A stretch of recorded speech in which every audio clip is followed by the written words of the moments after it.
Shaken, stirred, steady, and saved is the title of this sermon. And I should begin by saying that the Bible is just full of subversive material. And the book of Ruth is a classic example of its subversive character. Ruth is the only book in the Bible named after a real person who was a woman. The book of Esther is named after a woman, but Esther is a work of fiction. It's an allegory. It's a story. It's an allegory. But Ruth is a book of history named after a real person. That was a real Ruth, as we will learn in the story. The central character in this book is not only a woman. All the major characters in Ruth are women.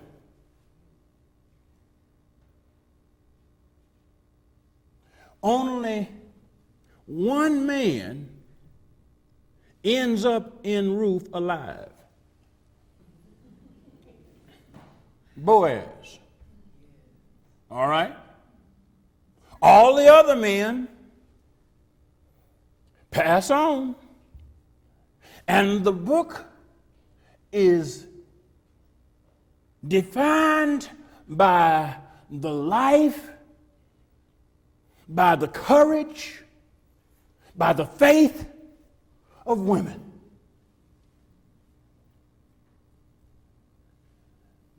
This is scandalous stuff for those who are challenged by women being in leadership, because all the leadership in Ruth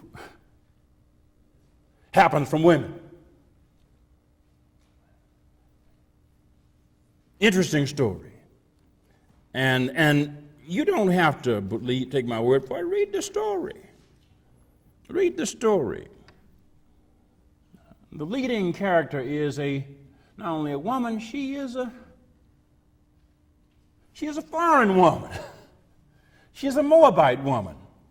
She's not an Israelite. She is a woman descended from one of Lot's daughters, Lot's older daughter. You recall Lot, the fellow whose wife looked back and stayed where she looked.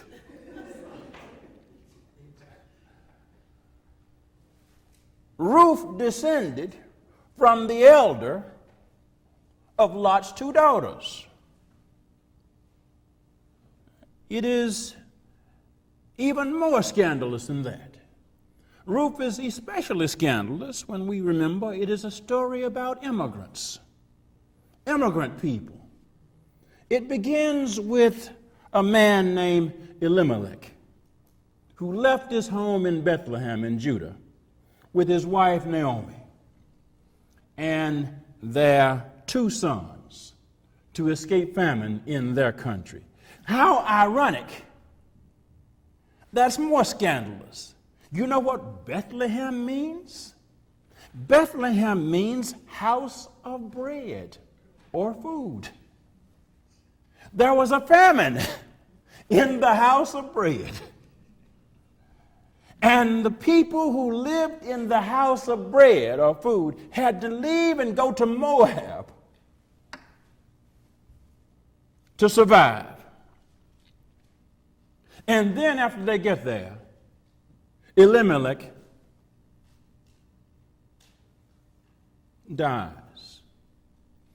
Or as they used to say back home when I was coming up in the country, he up and died. Survived by Naomi and their two sons. The sons then married Moabite wives. Orpah, not Oprah, Orpah. I know you wanted to say Oprah. Orpah and Ruth. And then the sons die. So this woman goes to another country with her husband, hoping for a new life. This woman, Naomi, goes only to find heartbreak when her husband dies, compounded by sorrow when her two sons die. And she's left now with two foreign daughters-in-law in their country. Naomi is a foreigner.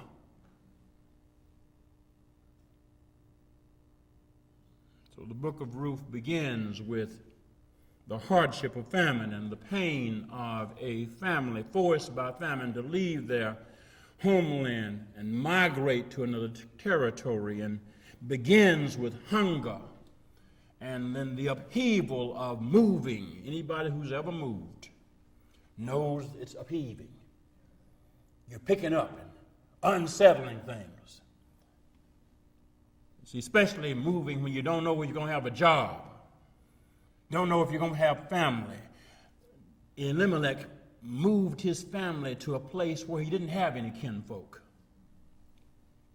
And then his widow, after he dies, is surrounded by people with whom she's not kin. She's surrounded in a place with a different language and different customs and different religion, and she's without the protection of a husband or brothers or uncles or cousins, because remember, in that era, men dominated. A woman's security was defined by her relationship and status in a man's house, and Naomi was now without a husband. She was alone. An Israelite woman in Moab with her Moabite daughters-in-law. No male support, no male protection. An immigrant woman, an immigrant widow in a foreign land. And when she learned that the famine in Bethlehem had ended, she decided to go back home. Her daughters-in-law intended to go with her. That says a lot about how they respected and loved her. Orpah and Ruth were Moabite women. The Moabites were not viewed kindly by the Israelites.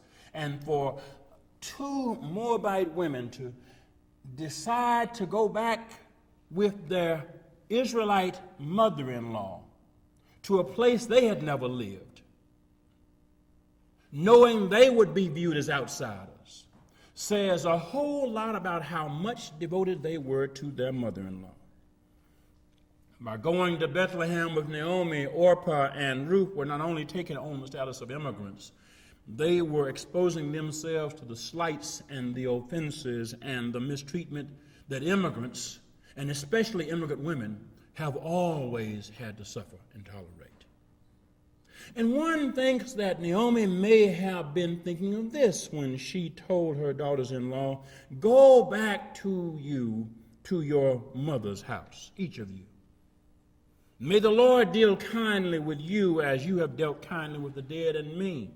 The Lord grant that you may find security, each in the house of your husband." For Naomi, the future for Orpah and Ruth was best if they could stay in Moab and find husbands there. But even after Naomi said this, Orpah and Ruth insisted on remaining with her. At Ruth 1:10, we read their words, "No, we will return with you to your people." We will go to your people with you. Do not overlook or discount the melancholy that overshadowed the lives of these women, or the courage they each demonstrated. Naomi was determined to return to Bethlehem, but she had no illusions that her life would be easy as a widow there, whose husband had left Judah and settled in Moab. Naomi was a widow, Perhaps she was a postmenopausal widow and too old to bear other children. Naomi had no realistic prospects of having another husband. She said as much. She did not see herself as having the future of a security of a husband, and certainly not the future of security of being the mother of more children. So Naomi knew what she was looking forward to. She was looking forward to being a widow woman without any protection, left to depend on the mercy of her Israelite neighbors. And she had reason to believe that life would be even more difficult for her Moabite daughters-in-law in Bethlehem. Because unlike Naomi, they couldn't look for kinship anywhere. So when we read at Ruth 1:9 and Ruth 1:14 that the women wept aloud, we are reading about the weeping of three widows whose lives have been shaken by death and sorrow and poverty. We are reading about the tears of vulnerable women in a world ruled by men. We are reading about the tears of unprotected women, homeless women. Yes, they are left Moab, and therefore they don't have a home there. They don't have a home in Bethlehem. These are three homeless widows, unemployed homeless widows, shaken homeless widows. Orpah's decision to return to Moab certainly didn't mean she would be secure. Naomi told Orpah and Ruth to return to their mother's house. Don't overlook that. Their mother's house, not their father's house, which suggests that Naomi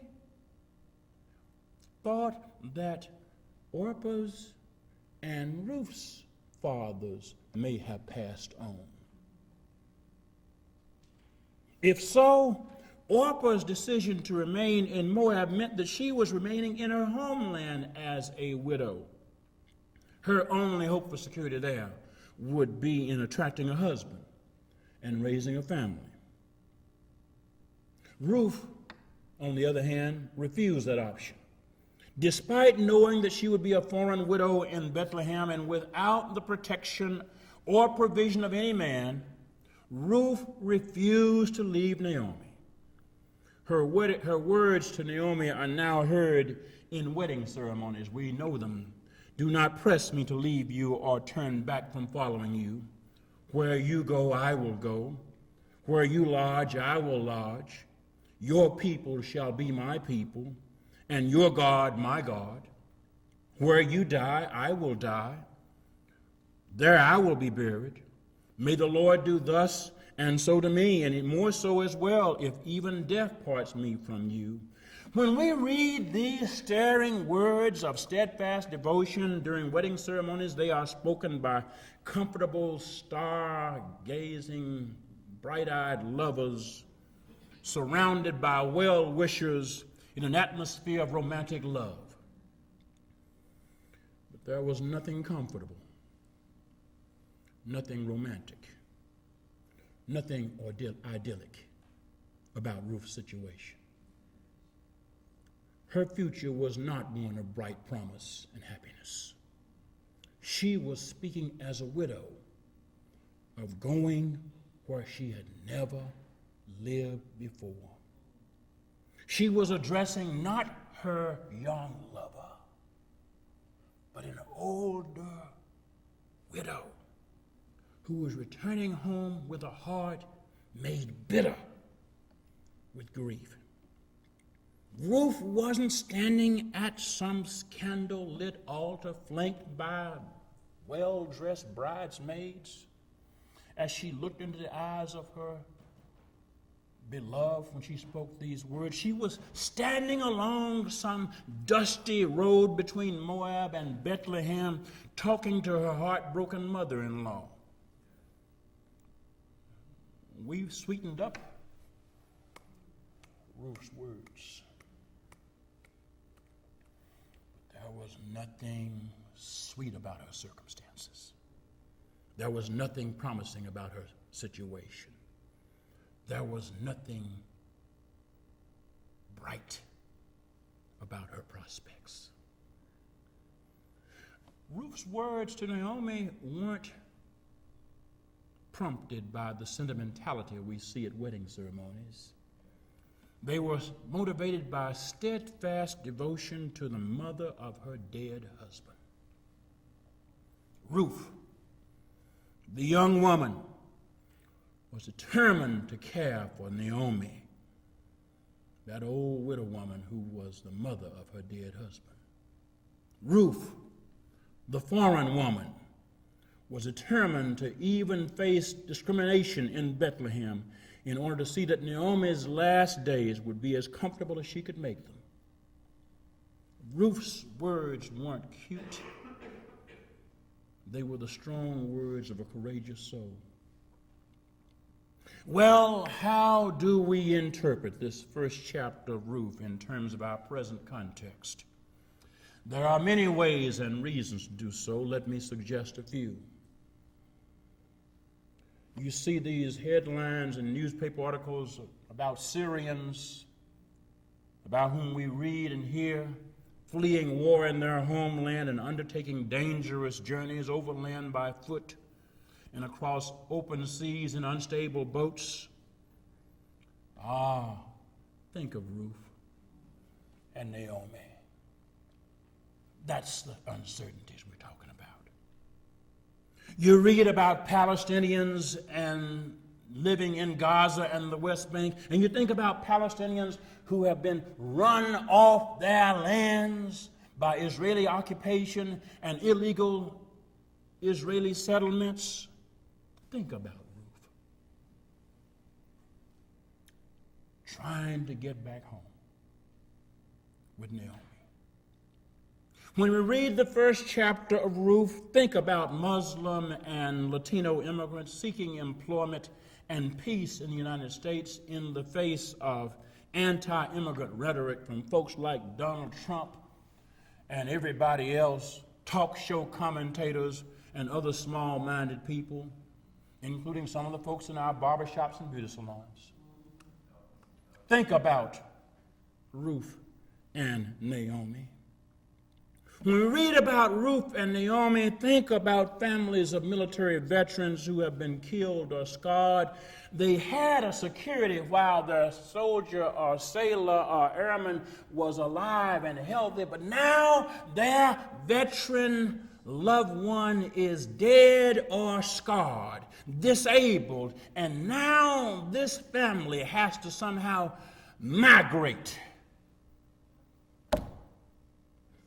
off the post, off the base. After the flag waving is done, they're just like Ruth and Naomi, scarred from the ordeals of war adventures politicians have manufactured or otherwise chosen to undertake. Read the first chapter of Ruth and think about individuals and families forced into unemployment, financial insecurity, homelessness, and poor health because greedy business people raided pension funds, caused businesses to go under, caused what some economists call the Great Recession, but for what millions others know as the latest depression. Think about Ruth and Naomi. The book of Ruth is relevant because Naomi and Ruth are people we know. And it begins on these somber notes. But notice that it ends with joy. Ruth and Naomi went to Bethlehem, where Naomi eventually guided Ruth to meet Boaz. I don't have time to talk about the intricacies of the courtship. But Naomi did matchmaking. Naomi said, my kinsman Boaz is a good-looking, respectable fellow, got some good property, single man. Go whenever he comes down to the threshing floor after everybody has gone to bed. You put on your nice clothes and get your nice stuff fixed up, and after he goes to bed, you lay down at his feet and just wait a while.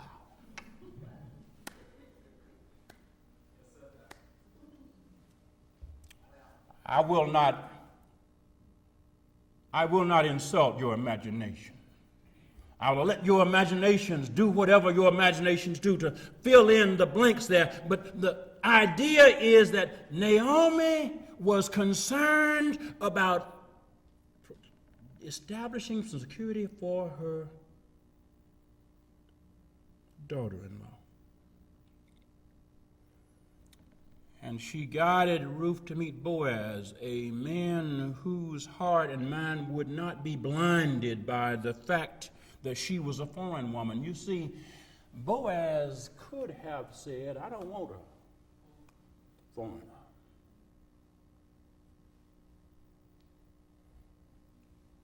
But Naomi didn't fix Ruth up with that kind of man.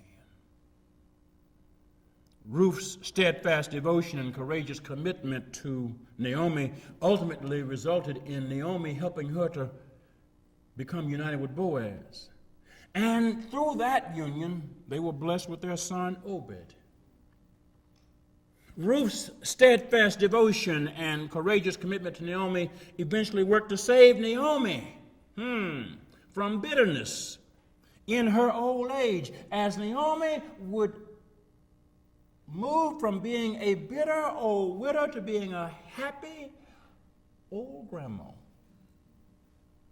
Obed, the son of Ruth and Boaz, grandson of Naomi, would grow up to marry. Let me, as you stick a pin there, and let me suggest some more scandal. Notice that Obed isn't named by Boaz.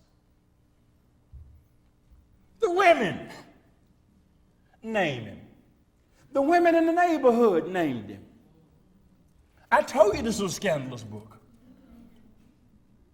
Obed is named by the women. Obed becomes, as he grows up and marries, the father of a son named Jesse. Jesse, the great grandson of Naomi, would grow up and marry and become father to a son named David. David, the great grandson of Naomi, would become the second king of Israel. From an old bitter widow, God works out salvation 3 generations later. We cannot see far enough down life's road to know how God has things worked out for us. Today's bitterness is not destined to be our lifetime destiny.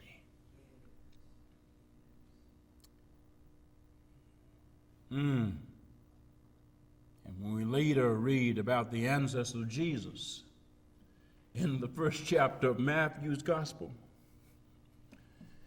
there we find Ruth's name. Verse 1, verse 5 and 6, first chapter. We read the words: Boaz, father of Obed, Ruth, and Obed, the father of Jesse, and Jesse, the father of King David. Who but God can fix that like that? Ruth teaches us that life brings events that will shake us and stir us. Famine, upheaval, relocation, dislocation, death of husband, death of sons, widowhood, poverty, grief, despair, relocation, separation, saying goodbye to daughters-in-law, and one refusing to leave. Life brings situations that shake us and stir us. And Ruth teaches the value of steadfast love and commitment in the face of unsettling sorrows. Life does give us unsettling sorrows, but we are consoled in our sorrows if we have people who will stand by us. If we'll have people who will, like Ruth say, I know things are bad for you, but I'm going to stick, stay, and not go away. Ruth teaches that being down doesn't mean people should be counted out. Naomi was down. I'm too old to get another husband. Can't have more children. You don't have any children. You come in here with me, you can't get a husband here. You're a foreign woman. Naomi had counted herself out. We don't read it in this text, but in another passage of Ruth, when Naomi goes back home, she says to the old ladies around her, who call her Naomi, said, don't call me Naomi. Naomi means pleasant. My name is bitter. My name is bitter because God has been bitter to me. But Ruth teaches that being down doesn't mean people should be counted out. Ruth teaches us that women are leaders. Yes. Inspirers. Courageous. Strong. Resourceful. Resolute. And inspiringly steadfast. And Ruth teaches that salvation means being agents of companionship and encouragement, sacrifice, and solidarity with people who are vulnerable. Above all, Ruth teaches that salvation happens in the context of relationships. Salvation happens in relationships. Naomi's salvation from her bitter sorrow occurred in the context of her relationship with Ruth. Ruth saved Naomi. She saved Naomi from bitterness. Ruth's salvation from status as an alien single woman occurred in the context of her relationship with Boaz and Naomi. Naomi saved Ruth by introducing her to Boaz. And Boaz saved Ruth by accepting her. Boaz's salvation into fatherhood occurred in the context of his relationship with Ruth and his acceptance of the responsibility for caring for Naomi, two widows. Boaz was saved by being responsible and caring for two women he could have chosen to ignore. What are you saying, preacher? In Ruth, I'm saying that salvation is relational. Salvation is ethical. Salvation is defined by self-denying and others-affirming conduct that produces just relationships and redemptive outcomes. In Ruth, we learn that salvation involves the gritty and often gutsy business of loving and losing, hurting and hoping, parting and joining. That's how people are saved. In those relationships, in the gutsy and gritty work of relationships, God works saving results through the shaken and stirred and steady realities of human relationships, like we see in people like Ruth and Naomi and Boaz, people like us.